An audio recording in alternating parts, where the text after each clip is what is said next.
Сәлем достар, бүгін біз балық қоруды үйренетін боламыз. Балығыңыз өте керемет, жұмсақ, әдемі болып шығуын қаласаңыз, видеоның соңына дейін көріңіз. Мендегі балық осындай. Көлемі балықтың ішін өзім тазалап алдым. Және де басын кесіп аламыз. Мендегі кескен көлемі осындай кусоктарым. Және де оған тұз араластырамыз.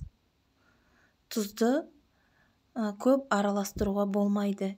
Егер де сіз тұзды көп салып қойсаңыз, суға балықты біраз 10-15 минутқа салып қойсаңыз, тұзы қайтып шығып кетеді.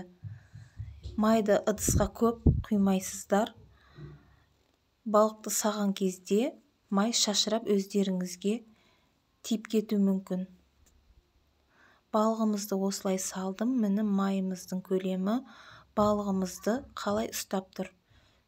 Екінші жағын ауыстырамыз. Бірінші беті қызарғанша екінші бетін ауыстыруға болмайды, себебі бірінші жағы жақсылап пісіп алу тиіс.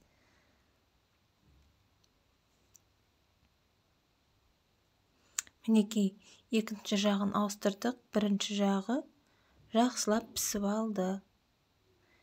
Енді біз балығымыз пісіп дайын болды. Енді біз ыдысымызға салып, осылай аламыз. Мінекей, балық дайын болды.